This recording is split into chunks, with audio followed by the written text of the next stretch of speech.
This unit has two sections. Part 1 deals with alcohol and other drugs, and Part 2 explores crime and violence. Let's go with Part 1. Alcohol and other drugs. We're going to explore types and relating factors. According to Condom and Julian, a drug is any chemical substance that affects physiological functions, mood, perception, or consciousness. It has the potential for misuse and may be harmful for the user or society. Now, drug abuse occurs with excessive use of the substance, and this substance can cause physical, social, or psychological harm. And the addiction, or let me say the dependence of the substance, can be physiological or psychological in nature. Physical dependence is often referred to as addiction, while psychological dependence is sometimes called habituation. Physical and psychological dependence, they do not coexist, meaning that a person can be psychologically dependent on a drug but not physically dependent on it. And it goes the same way if you flip the types. Now, when we talk about physical dependence, we are talking about dependence that exists when the drug becomes so much a part of the person's physiological makeup and chemistry and so on, that if the person stops taking the drug, they experience withdrawal symptoms. For example, they may become nauseated, they may experience cold sweating, they may actually get physical pain, among other things. Whereas if a person is psychologically dependent on a drug, they take that substance because it makes them feel good, right? And they may not necessarily be physically dependent on the substance, and they can stop taking it if they choose to do so.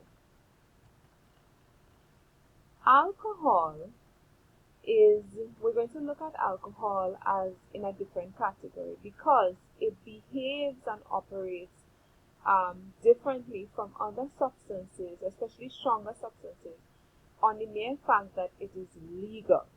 Alcohol is legal in most parts of the world, especially in our part of the world, our hemisphere, and most Caribbean countries. I think if not all Caribbean countries, alcohol is legal.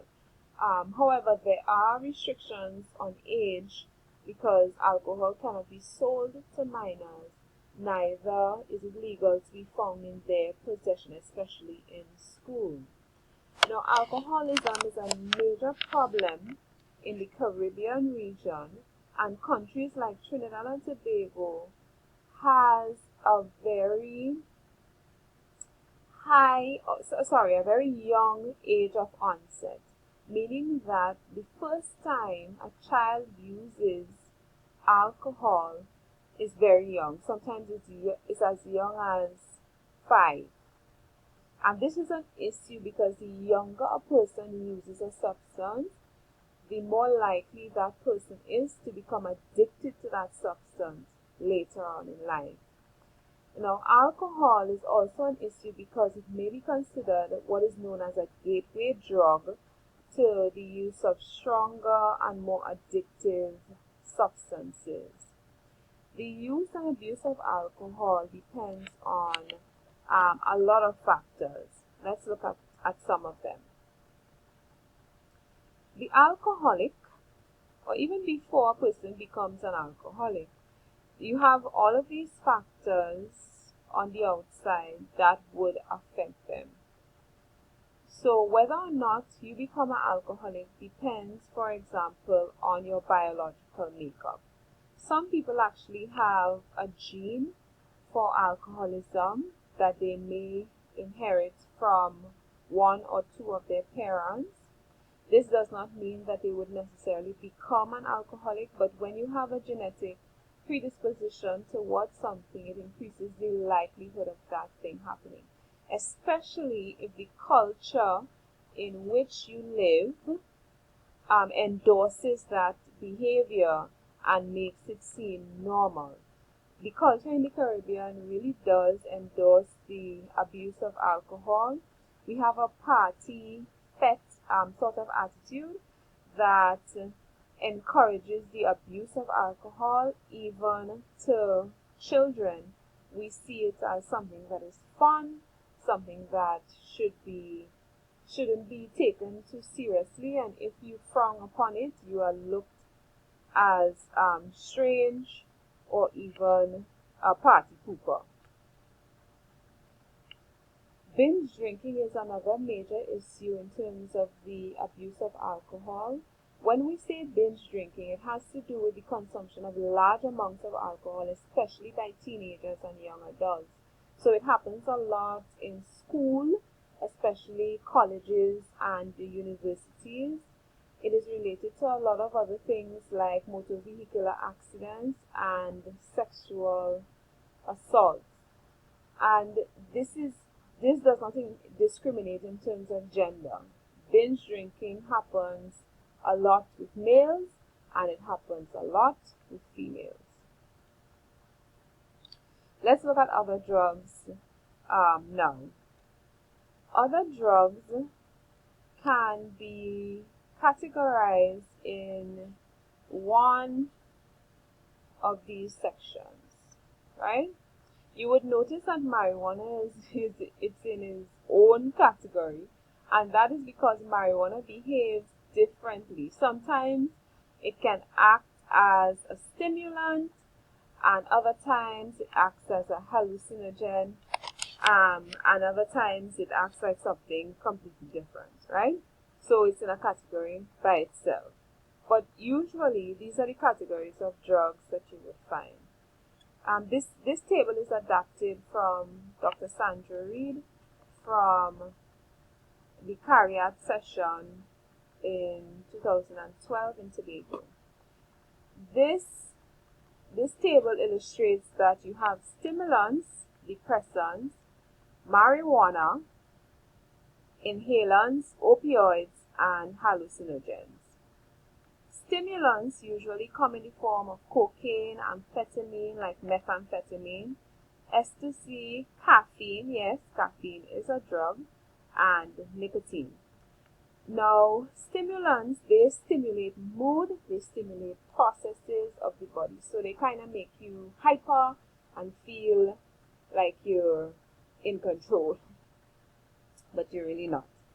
Depressants, on the other hand, include alcohol, which we just spoke about, benzodiazepines, like the major one is sleeping pills, and then you have rohypnol, which is the most common date rape drug.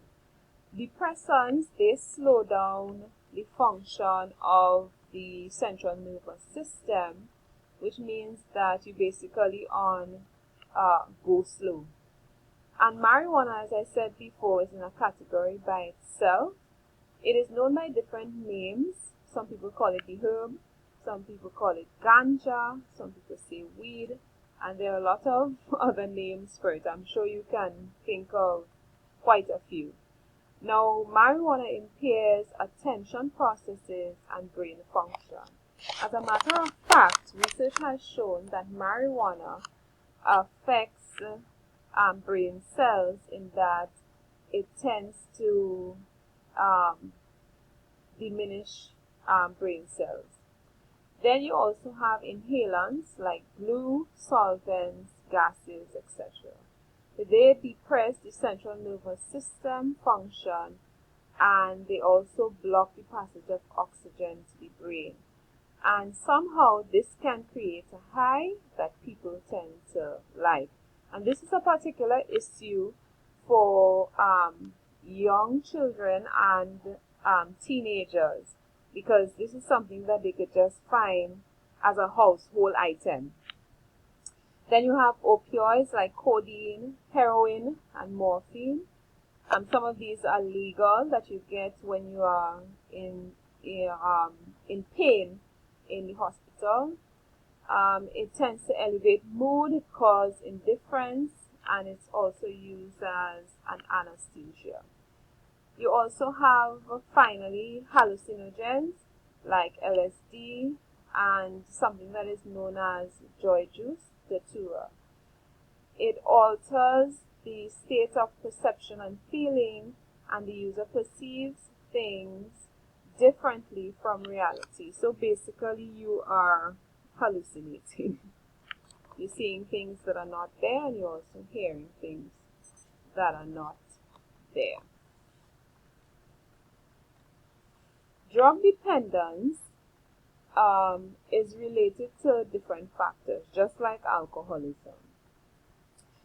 Drug dependence is related to personal factors, to environmental factors, and to the drug itself. Personal factors include things like genetics and personality. Like, for example, people who are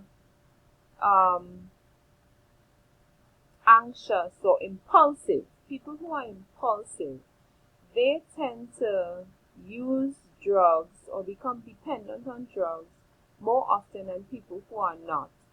Environmental factors also relate to drug dependence, like parental drug use or cultural acceptance. We spoke a bit about cultural acceptance when we were talking about alcoholism. But in terms of environmental factors, parental drug use is a major factor. You know, when children see their parents using drugs and it looks normal and accepted, they think that it's a cool or accepted thing to do. And then finally, you have the drug itself. You know, there are drugs that are highly addictive, like heroin. And the route of administration is also important.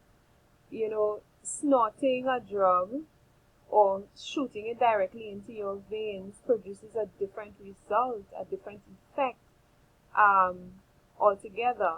So sometimes the way you take a drug and how you take the drug affects whether or not you become addicted to the substance. There are solutions to the drug problem, and all of these solutions usually take one of three forms.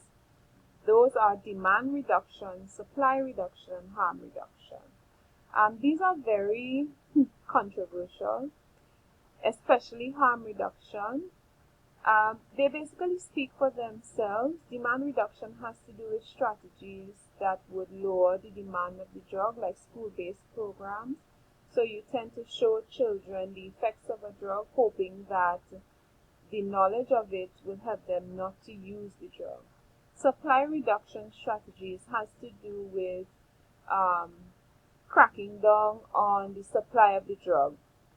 So you crack down on the drug pushers and the people who supply the drug. So you make tougher laws against the sale of marijuana, for example.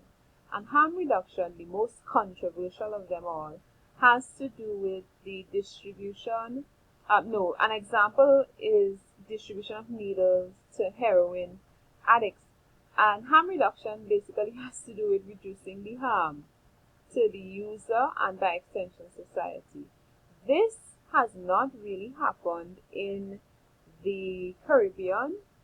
The English-speaking Caribbean, that is. I think Dutch-speaking and French-speaking may or may not kind of experiment with harm reduction strategies, but this has been used in other countries like Canada, the United States, and has been used in Europe, especially in Dutch countries.